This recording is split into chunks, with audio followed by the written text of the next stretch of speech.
Hi guys, and welcome to my first episode of Music on the Stairs. So today I'm going to talk about an album that's important to me, something that's important to the music genre in metal world in general, and basically how I came across it, what it means to me, why I keep listening to it, and a little bit of history about it. What I'm going to be talking today is Venom's At War with Satan. Released on the 16th of April 1984, to much maligned response. HMV pulled it from its shelves within a week because of its anti-Christian values, and it's look at that, and it's as you can tell, non-Christian cover.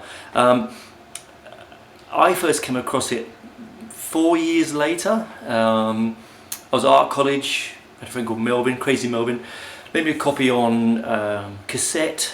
Now he was a dyed-in-the-wool anarchistic Satanist, basically. He was a very dark character, but also very strange and fun at the same time.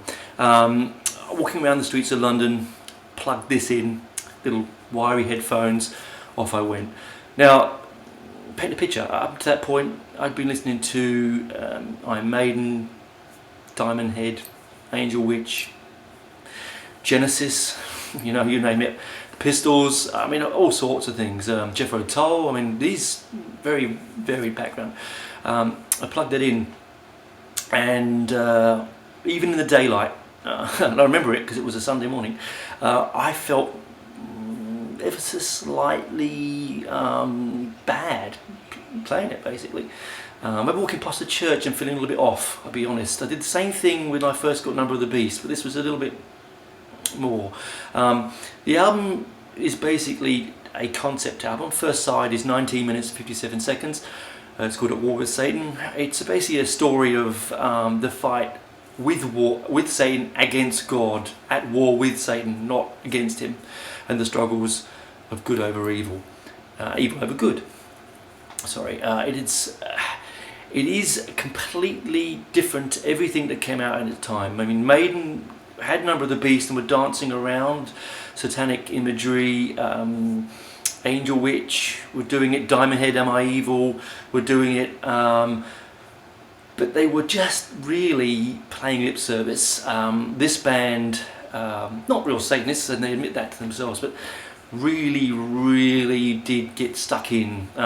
They took two of my favourite things in all the world. They took metal and they took punk and they mixed it together and they made this sound that was cacophonous and dungeonous and heavy and roaring and dark and delicious in every way.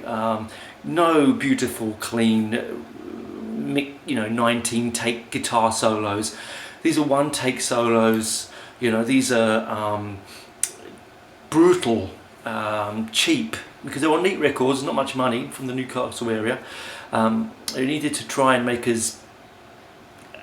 bigger sound, a quicker sound as they could. Raven were doing it at the same time as well, but they had a little bit more technicality to them, a little bit more money behind them, and so forth. They had a better sound, a different sound.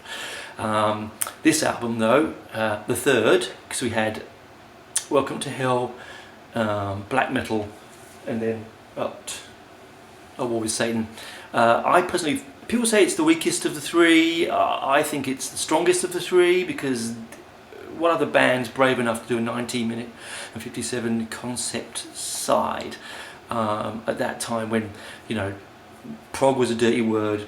It was a four-letter word for most people, even though deep down they were all prog fans. Really they were.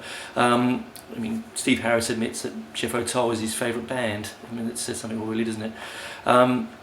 Anyway, back to the album. It has great tracks on the other side. Rip Bride, Genocide, Cry Wolf. They're great standalone singles. Some great singles off it. Manitou, brilliant. But just not quite like the A-side, to be fair. I put on and I play the A-side. I have 4 copies. I have this one on red vinyl, I have a black copy, I have a splatter brown copy, and I have it on CD. When you like it, right? Most people do. I just say to yourself, if you want an album that's going to kick you in the balls, pick you up in the morning, shake you around a bit and get your day started, or just for those moments where you want to just feel excited, Venom is that band. Now, I'll always love Maiden. Maiden will always be my favourite band in all the world, but to be honest, Venom bubble along there for me. They were, at the time in my life when I was listening to music, was there to shock. 16, 17 years old, really wanted to find music that was pissing everyone off. You know, you're doing your teenager, piss your parents off, piss your mates off. So you know, all the punk stuff that I was really into at the time. This moulded very, very well with that. Very much like Motorhead. Exactly the same thing. You know, 3 minutes, fast, punchy, nasty. It's everything I love about rock and roll. You know, dirty, dark, dank, fast, in your face, and not for your parents. I think that's the key for it, really. Not for your parents. For those that are easily offended, don't buy it. Those that want to try something that might offend them, buy it. You can get it on vinyl, and also said in all sorts of delicious versions. This is the Back on Black red vinyl version I got at the gig here in Canberra. One of the best nights of my life, I'd have to admit. And it's on delicious red vinyl. This is the double album. It's got outtakes and 12-inch mixes and so on. I've also got a brown splatter version. Isn't that amazing?